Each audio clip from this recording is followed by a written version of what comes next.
مسلمان ایسا نہیں ہوتا کہ وہ کسی غیر مسلم کو مرتے ہوئے دیکھ کر خوش ہو صرف اس وجہ سے کہ غیر مسلموں نے اتنے مسلمان ناحق شہید کیے، تو اس کے بدلے میں اگر ان کی پبلک مر جائے تو اس پہ ہم خوشی کا اظہار کریں۔ اسلام کی تعلیمات یہ نہیں ہے۔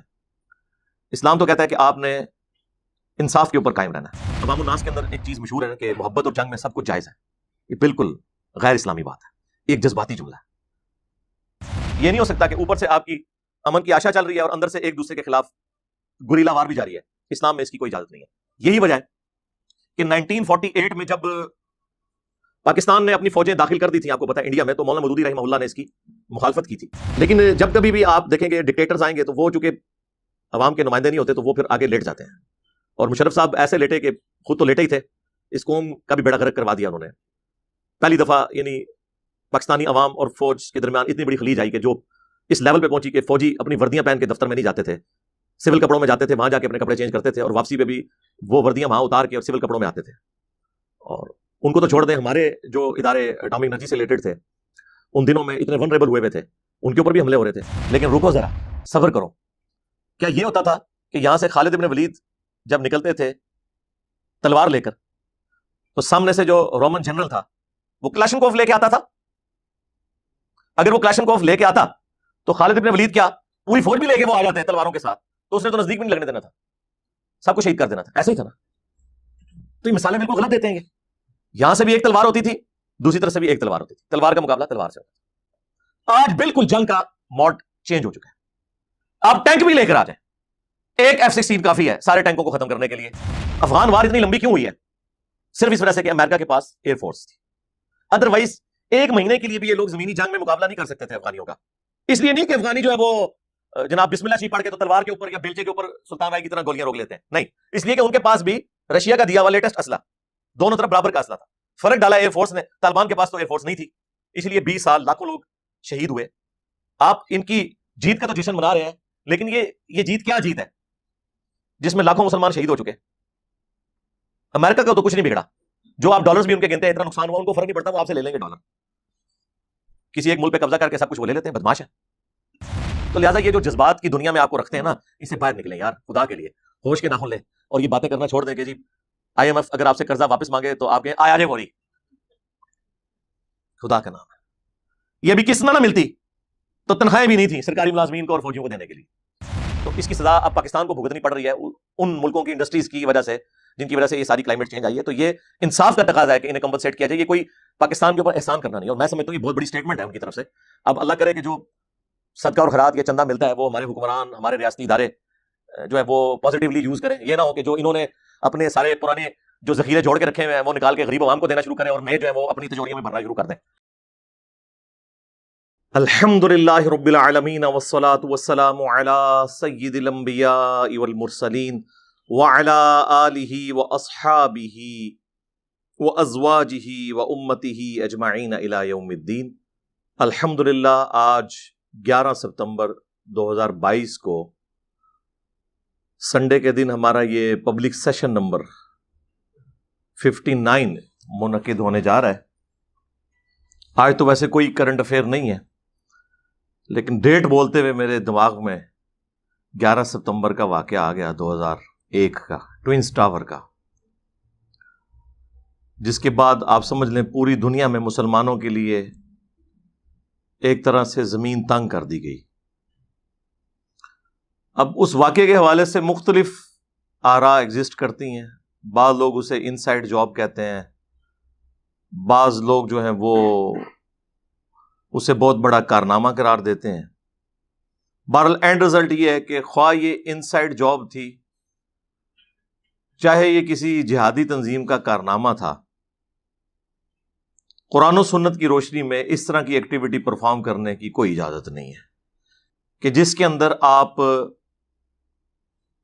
انوسنٹ جو پبلک ہے اسے نشانہ بنائیں۔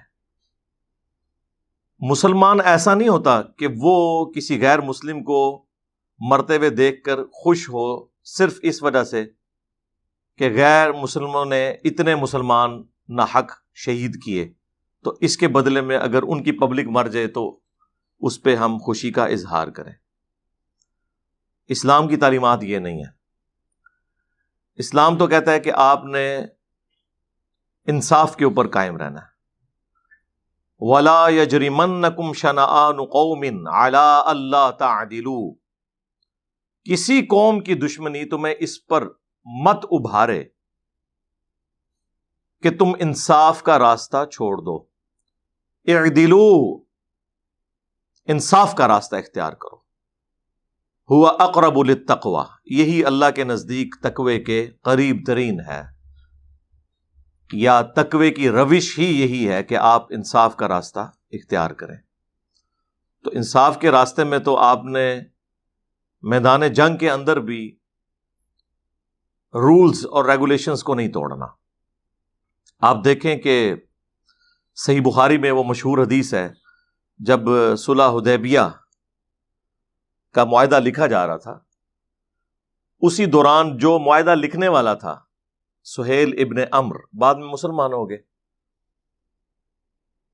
تو اس کا ایک بیٹا تھا ابو جندل. دو بیٹے تھے نا، عبداللہ اور ابو جندل. اب تو آپ نے عمر سیریز بھی دیکھ لی ہے تو آپ کو وہ نقشہ ذہن میں آ جائے گا. تو جو ابو جندل تھے وہ بیڑیوں میں جکڑے ہوئے کسی طریقے سے اپنے والد کی قید سے مکے سے بھاگ کر نبی صلی اللہ علیہ وآلہ وسلم کے پاس اس جگہ پر حدیبیہ میں پہنچ گئے. اب معاہدے میں ایک شک یہ بھی لکھی گئی تھی کہ اگر کوئی شخص مکے سے مسلمان ہو کر مدینہ شریف آیا تو اسے واپس کر دیا جائے گا، اور اگر کوئی مسلمان مدینے سے مکے کی طرف گیا تو اسے واپس نہیں کیا جائے گا.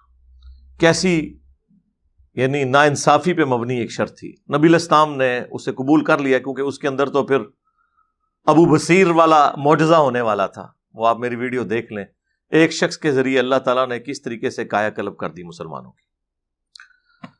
تو نبی علیہ السلام ایگری فرما گئے. اسی موقع پر وہ محمد رسول اللہ بھی کاٹنے کے لیے کہا گیا، وہ بھی محمد بن عبداللہ لکھوایا گیا. اور ابو جندل کا جب معاملہ آیا تو نبی علیہ السلام نے ان سے کہا کہ اس کو تو چھوڑ دو، ابھی تو معاہدہ جسٹ لکھا گیا ہے، دوسرا یہ تو مدینے جانے والی بات ہی نہیں ہے، تو ایک ٹرانزیشن پیریڈ ہے. انہوں نے کہا نہیں، آپ معاہدہ لکھ چکے ہیں، اس کی امپلیمنٹیشن یہی ہے کہ آپ اس کو واپس کر دیں. تو نبی علیہ السلام نے کوئی دوسری بات نہیں کی ہے. حالانکہ ابو جندل وہاں پہ چیخ رہے تھے، اتنے صحابہ کے دل اس وقت غمگین تھے، کلیجہ منہ کو آ رہا تھا کہ اب اس حالت میں جو اپنے باپ کی بیڑیاں جو ہے وہ توڑوا کر یہاں پر آیا ہے، جب اسی باپ کے حوالے سے کیا جائے گا تو اس کے ساتھ کیا سلوک کریں گے، وہ آپ سوچ سکتے ہیں. تو بہرحال نبی علیہ السلام نے اس کو تسلی دی کہ بھئی معاہدہ لکھا جا چکا ہے، ہم اس چیز کے پابند ہیں. لہٰذا یہ جو عوام الناس کے اندر ایک چیز مشہور ہے نا کہ محبت اور جنگ میں سب کچھ جائز ہے، یہ بالکل غیر اسلامی بات ہے، ایک جذباتی جملہ ہے. یہ بات ضرور ہے کہ بخاری اور مسلم دونوں میں حدیث ہے کہ جنگ دھوکے کا نام ہے. اس دوران آپ جھوٹ بھی بول سکتے ہیں، لیکن وہ جو سارے معاملات ہیں وہ اس صورت میں جب آپ کا کوئی عہد نہ ہوا ہو. ونس اگر آپ عہد کریں گے نا تو وہ عہد آپ کو جنگ میں بھی پورا کرنا پڑے گا. اس کا حکم سورۃ الانفال کے اندر موجود ہے کہ اگر تمہارا کسی قوم کے ساتھ کوئی عہد ہے، معاہدہ ہے، جب تک اوپنلی اس معاہدے کو توڑ کر نہیں پھینکو گے اس وقت تک تم اس قوم کے ساتھ جنگ ڈکلیئر نہیں کر سکتے. یہ نہیں ہو سکتا کہ اوپر سے آپ کی امن کی آشا چل رہی ہے اور اندر سے ایک دوسرے کے خلاف گریلا وار بھی جاری ہے. اسلام میں اس کی کوئی اجازت نہیں ہے. یہی وجہ ہے کہ 1948 میں جب پاکستان نے اپنی فوجیں داخل کر دی تھیں، آپ کو پتا ہے انڈیا میں، تو مولانا مودودی رحمہ اللہ نے اس کی مخالفت کی تھی، اور لوگ آج تک وہ نیگیٹو انداز میں پیش کرنے کی کوشش کرتے ہیں. مودودی صاحب نے جہاد اور قتال کی مخالفت نہیں کی تھی. ان سے بڑا کون جہاد اور قتال کا حامی رہا ہے؟ ان کا کہنا یہ تھا کہ جنگ ضرور کرو لیکن اوپنلی کرو. یہ نہیں ہے کہ اوپر سے ہم یو این او کی قراردادوں میں بندھے ہوئے ہیں اور اندر خانے ہم ایک دوسرے کے خلاف جنگ چھیڑ لیں. جنگ کرنی ہے تو اوپنلی کرو، جس طرح بعد میں ہوئی 65 میں یا 71 کے اندر. تو اوپن جنگ کی جائے، نہ کہ یہ کہ ہم اوپر سے معاہدے میں بندھے ہوئے اور اندر ہم جنگ چھیڑ رہے ہیں. تو وہ یہ کہہ رہے تھے، اور وہ انہوں نے پلی اسی آیت کے تحت لی تھی کہ قرآن کے حکم کے آپ خلاف چل رہے ہیں. تو دیکھ لیں اینڈ رزلٹ کیا نکلا ہے، کچھ بھی نہیں نکلا اس میں سے. پلس اسی کانٹیکسٹ میں ایک ابو داؤد اور ترمذی کے اندر حدیث موجود ہے کہ حضرت معاویہ رضی اللہ تعالیٰ عنہ کے دور میں ایک معاہدہ تھا رومن امپائر کے ساتھ. وہ آپ کو پتا ہے آلموسٹ مغلوب ہو چکے ہوئے تھے، جزیہ دیتے تھے حضرت عمر کے زمانے سے رضی اللہ تعالیٰ عنہ علیہ السلام. کچھ علاقے ابھی بھی ان کے پاس تھے. بارڈر کے اوپر جھڑپیں جاری رہتی تھی، مسلمانوں کی فوجیں بھی بیٹھی ہوتی تھی، ان کی بھی بیٹھی ہوتی تھی. پھر ایک پیس ٹریٹی کے تحت وہ معاہدہ چل رہا تھا، اور ظاہر معاہدے کی ایک مدت ہوتی ہے کہ فلاں تاریخ تک ہے، اتنے سالوں کے لیے، فلاں مہینے میں جا کے پورا ہوگا. جب وہ ڈیٹ پورا ہونے کا وقت آیا تو ایک دن پہلے حضرت معاویہ رضی اللہ تعالیٰ عنہ نے رومن امپائر کے بارڈر کے اوپر لا کے مسلمانوں کی فوج بٹھا دی کہ جی اتنے بجے، اب جیسے ہی غروب آفتاب ہوگا تو یہ دن ختم اور آج کی ڈیٹ میں معاہدہ ختم، ہم اس معاہدے کو رینیو نہیں کریں گے اور اچانک ان کے اوپر حملہ کر کے ان سے ان کا علاقہ چھین لیں گے. تو وہاں پر ایک سینئر صحابی جو تھے انہوں نے اپنے گھوڑے کو ایڑی لگائی اور فرنٹ پہ آ کے مسلمانوں کی فوج کے سامنے کھڑے ہو گئے کہ میں تمہیں یہ کام نہیں کرنے دوں گا، کیونکہ اللہ کے نبی علیہ السلام نے ہمیں منع فرمایا کہ جس قوم کے ساتھ معاہدہ ہو، جب تک کہ اس قوم کو آپ خبر نہ دیں کہ یہ معاہدہ توڑا جا رہا ہے یا ہم اسے رینیو نہیں کریں گے تاکہ وہ بھی اپنی جنگ کی تیاری کر لیں، اس وقت تک آپ اس قوم کے اوپر حملہ نہیں کر سکتے. یہ جو آپ کو پڑھا رہے ہوتے ہیں نا جی محبت اور جنگ میں سب کچھ جائز ہے، ٹھیک ہے، یہ جنگ ہے، اور جنگ بھی مسلمانوں کے خلاف نہیں، کافروں کے خلاف. تو اور پھر انہوں نے سورۃ الانفال کی اس آیت کا حوالہ دیا. اب سورۃ الانفال کی اس آیت کے کانٹیکسٹ میں جتنی مسلمانوں نے تفاسیر لکھی ہیں نا، تو یہ حدیث وہ ترمذی اور ابو داؤد کی لے کے آتے ہیں اس کانٹیکسٹ میں. تو حضرت معاویہ رضی اللہ تعالیٰ عنہ کو مجبوراً اپنا ڈیسیژن واپس لینا پڑا. اسلام یہ نہیں کہتا کہ آپ نے کسی کے علاقے کے اوپر قبضہ کر لینا ہے یا آپ نے کسی کو نقصان پہنچا دینا ہے اور آپ ون ون سچویشن میں آ گئے ہیں. نہیں، سارے معاملات پیرلل میں دیکھ کر چلنے ہیں. اللہ کے رولز نہیں ٹوٹنے چاہیے، انسانیت وائلیٹ نہیں ہونی چاہیے کہیں پر. یہ سارے معاملات کے ساتھ ساتھ ان ساری چیزوں کو دیکھ کر چلنا چاہیے. تو یہ بات میں نے وہ شروع کی تھی 11 سپٹمبر 2001 9/11 کے واقعے سے. اس کے بعد سے مسلمانوں کے لیے ایک تکلیف دہ چیز شروع ہو گئی. سب سے پہلے تو پاکستان تختہ مشق بن گیا، چونکہ ہم افغانستان کے پڑوس میں تھے.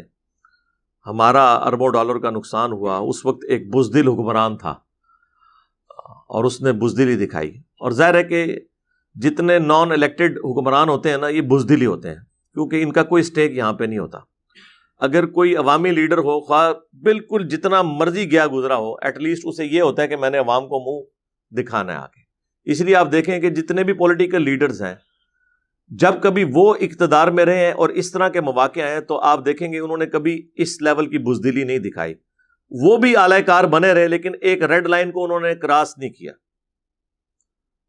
پوری دلیری کے ساتھ معاملات کو لے کر چلے. یعنی ذوالفقار علی بھٹو صاحب نے پاکستان کا سارا یہ اٹامک پروگرام جو ہے، اسے پورا انہوں نے پیشن کے ساتھ اس وقت چلایا، اگرچہ امریکہ کی اتنی مخالفت تھی.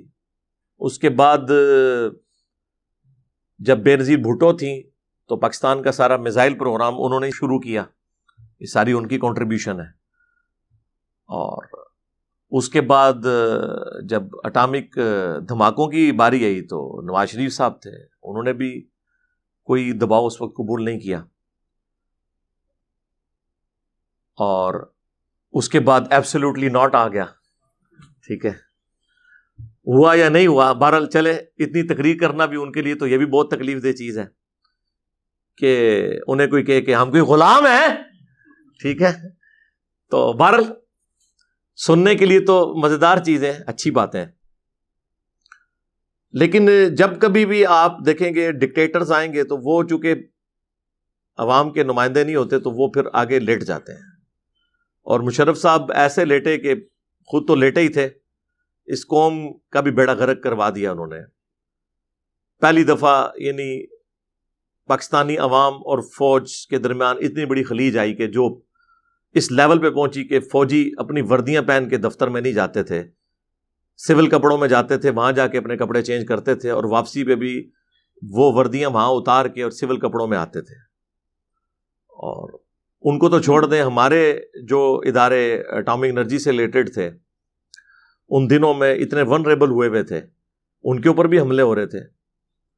تو اس میں بھی یعنی بڑی تکلیف کاٹنی پڑی عوام الناس کو, اور بڑی اس وقت پلاننگ کے تحت سارے معاملات چل رہے ہوتے تھے. ادروائز تو ظاہر ہے کہ عام جو گاڑیاں اس طرح کی اٹامک انرجی کے ادارے کی, ان کو ہٹ کرنا تو بڑا آسان تھا, اور کچھ اٹیک ہوئے بھی, کافی سارے لوگ شہید بھی ہوئے. ظاہر ہے وہ ایک معاملہ سول وار کی طرف ہی چلا گیا.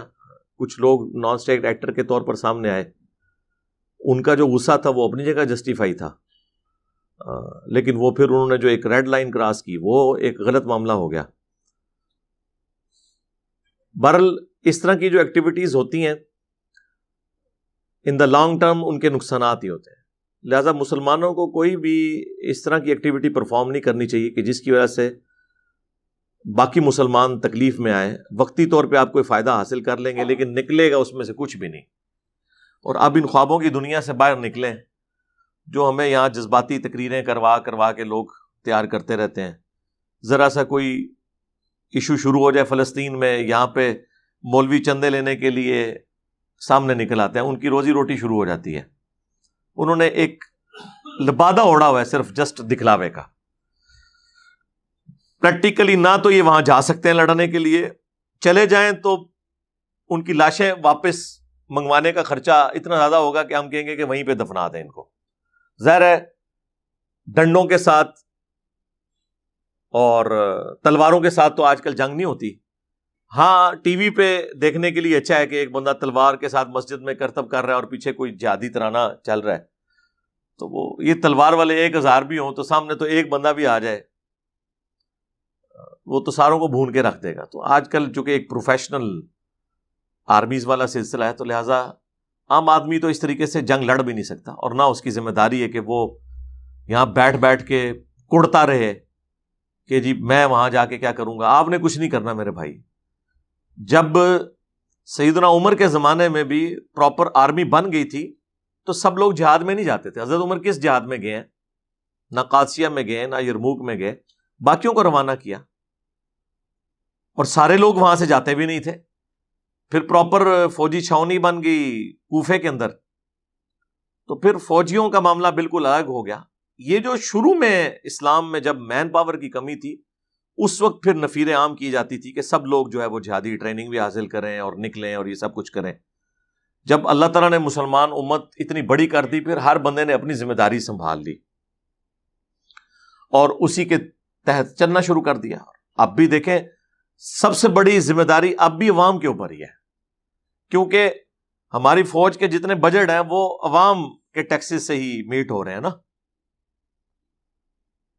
تو عوام تو اپنا پیٹ کاٹ رہی ہے. پٹرول کی قیمت یہ ڈبل کر دیں, عوام پھر بھی چیخو پکار کرنے کے بعد پٹرول ڈلوا ہی رہی ہے. ہونا تو چاہیے ڈلوانا چھوڑ دیں, سائیکلوں پہ آ جائیں, صحت بھی ٹھیک رہے گی اور خرچے بھی کم ہو. لیکن اس قوم کو کون عقل دے یہ والی؟ یہ تو یعنی گھر سے واکنگ ڈسٹینس پہ بھی نکلتے ہیں نا کوئی چیز لینے کے لیے تو گاڑی میں نکلتے ہیں, اور اس میں بھی وہ 5 منٹ کے لیے بھی اے سی آن کر لیتے ہیں, اور پھر کہتے ہیں جی کہ بیماریاں آتی ہیں. جب آپ نے اپنا لیونگ سٹینڈرڈ ہی ایسا کر لیا ہے تو تھوڑے سے بھی جراثیم کہیں سے آئیں گے تو وہ آپ سافٹ ٹارگٹ ہے. آپ نے اپنا لیونگ سٹائل ہی اتنا نازک کر لیا ہوا ہے تو پھر یہی کچھ ہوگا. تو عوام الناس تو جی ٹیکس دے رہی ہے, پھر پرائم منسٹر کی ذمہ داری ہے, اس کے بعد سب سے بڑی تو پوسٹ پرائم منسٹر کی ہے, اس کے بعد پھر اس کے ماتحت جتنے ادارے ہیں ان کی ذمہ داری ہے. ایک عام پاکستانی کی ہے, مسلمان کی کوئی ذمہ داری نہیں ہے کہ وہ یہ کہ جی فلاں جگہ یہ ہو گیا تو میں نے وہاں پہنچ جانا ہے. آپ پہنچ کے کیا کریں گے؟ نکالنا کیا ہے اس میں سے؟ اگے بھی ٹورو نا، کیا کٹو گے؟ پہنچ گئے، پھر پہلی تو بات ہے پہنچ ہی نہیں سکتے آپ. آج کل اس طرح ہے کہ آپ نے گھوڑے کو ایڑی لگائی ہے اور آپ چلنا شروع کر دیں. آپ تو اپنے ملک کے اندر ایک صوبے سے دوسرے صوبے کا بارڈر نہیں کراس کر سکتے. ملک کا بارڈر کراس کرنا تو بڑی دور کی بات ہے. پھر راستے میں کتنی چیزیں جڑی ہوئی ہیں. تو خوابوں کی دنیا سے باہر نکلیں. اور میں پھر وہ ایک تلخ بات کرتا ہوں جو بڑی بری لگتی ہے لوگوں کو، کہ جو آپ کو مثالیں دیتے ہیں نا کہ مسلمان تعداد میں تھوڑے تھے، کافر زیادہ تھے، اللہ نے غلبہ دیا. بالکل دیا، لیکن رکو ذرا، صبر کرو. کیا یہ ہوتا تھا کہ یہاں سے خالد ابن ولید جب نکلتے تھے تلوار لے کر، تو سامنے سے جو رومن جنرل تھا وہ کلاشنکوف لے کے آتا تھا؟ اگر وہ کلاشنکوف لے کے آتا تو خالد ابن ولید کیا پوری فوج بھی لے کے وہ آ جاتے تلواروں کے ساتھ، تو اس نے تو نزدیک بھی نہیں لگنے دینا تھا، سب کو شہید کر دینا تھا. ایسا ہی تھا نا. تو یہ مثالیں بالکل غلط دیتے ہیں. یہ یہاں سے بھی ایک تلوار ہوتی تھی، دوسری طرف سے بھی ایک تلوار ہوتی تھی. تلوار کا مقابلہ تلوار سے ہوتا تھا. آج بالکل جنگ کا موڈ چینج ہو چکا ہے. آپ ٹینک بھی لے کر آ جائیں، ایک F-16 کافی ہے سارے ٹینکوں کو ختم کرنے کے لیے. وہ زمین پر اترے بغیر اپنی ایئر فورس کے ذریعے وہ آپ کو تباہ کر دیں گے، کارپیٹ بمنگ کر دیں گے. تو اب وہ والی مثالیں دینا تو بالکل ایک جاہلانہ اپروچ ہے نا، ایک جذباتی اپروچ ہے نا، کہ جی اتنے 100 کے لشکر نے اتنے 1000 کا لشکر بھگا دیا. وہ اس لیے کہ اس وقت رومنز کے پاس ایئر فورس نہیں تھی، ان کے پاس جدید اسلحہ آج کے دور کا نہیں تھا، دونوں طرف کا اسلحہ برابر تھا. چند ایک چیزوں کا فرق تھا، لیکن وہ دو بدو لڑائی میں وہ اہمیت نہیں رکھتی. مثلا منجنیق، ٹھیک ہے مسلمانوں کے پاس وہ نہیں تھی، لیکن مسلمانوں نے پھر وہ منجنیقیں لی ہیں، بنوائی ہیں. جب دمشق کے اوپر حملہ کرنا تھا ابو عبیدہ ابن جرح نے، تو اس وقت جو وہاں کے عرب کرسچنز تھے ان کی مدد سے منجنیق لی، ادروائز تو وہ قلعے کی دیواروں کو نہیں توڑ سکتے تھے.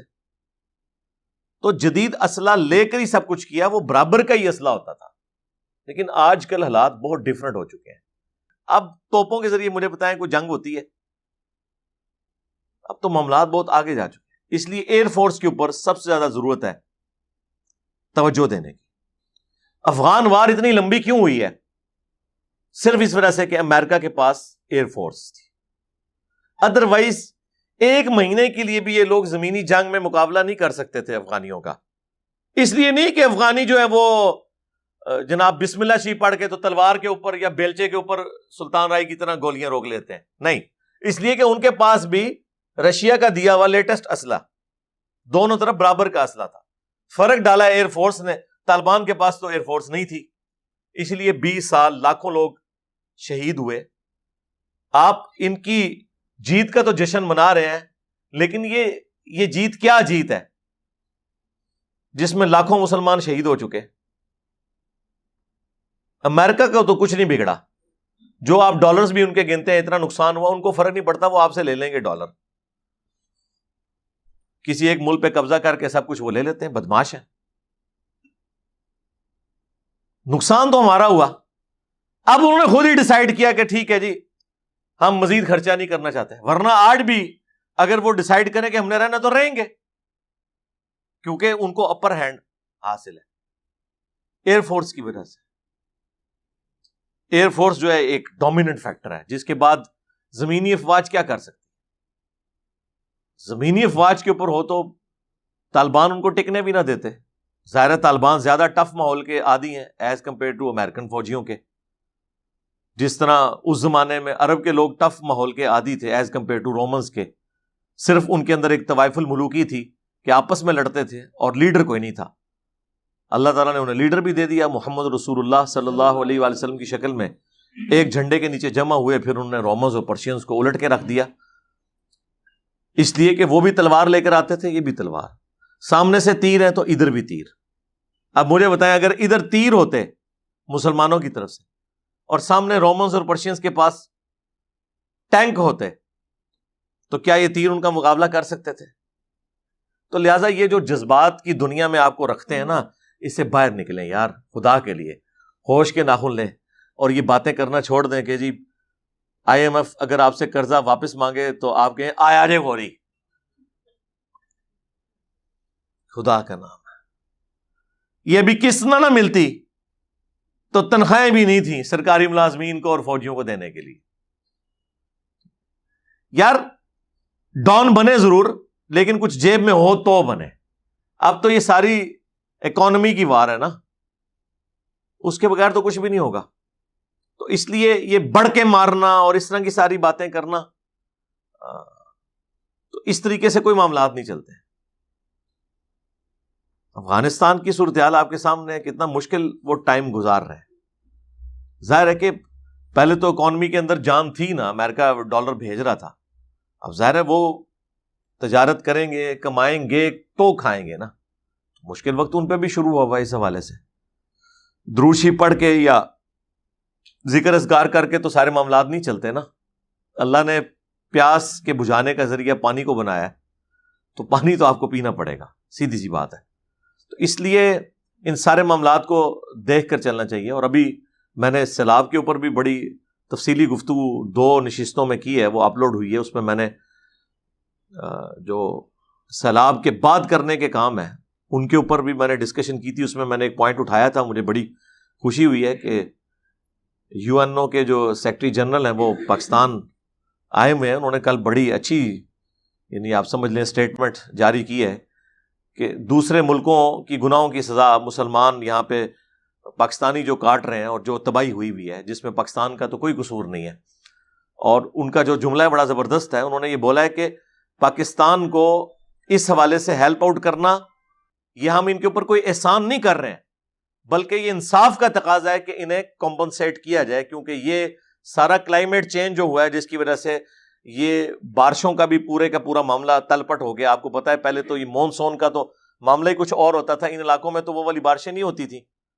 تو اس کی سزا اب پاکستان کو بھگتنی پڑ رہی ہے ان ملکوں کی انڈسٹریز کی وجہ سے جن کی وجہ سے یہ ساری کلائمیٹ چینج آئی ہے. تو یہ انصاف کا تقاضا ہے کہ انہیں کمپنسیٹ کیا جائے. یہ کوئی پاکستان کے اوپر احسان کرنا نہیں. اور میں سمجھتا ہوں یہ بہت بڑی سٹیٹمنٹ ہے ان کی طرف سے.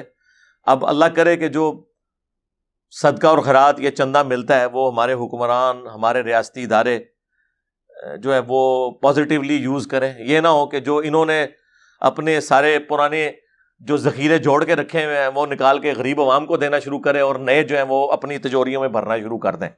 یہ کام اب نہ شروع کر دیں، ورنہ تو موت تو قریب ہے. کئی لوگ تو دنیا میں ہی آپ کو نظر آتا ہے کہ بھگت رہے ہوتے ہیں اس طرح کی حرام خوریاں. تو مرنے کا عذاب تو ابھی مرنے کے بعد کا باقی ہے. اللہ تعالیٰ پاکستان کے حالات کے اوپر رحم و کرم فرمائے، پوری دنیا کے مسلمانوں کے اوپر رحم و کرم فرمائے. صلو علی محمد و آل محمد، اللہم صلی علی محمد و علی آل محمد و اصحاب محمد و ازواج محمد و امت محمد اجمعین الی یوم الدین. آمین.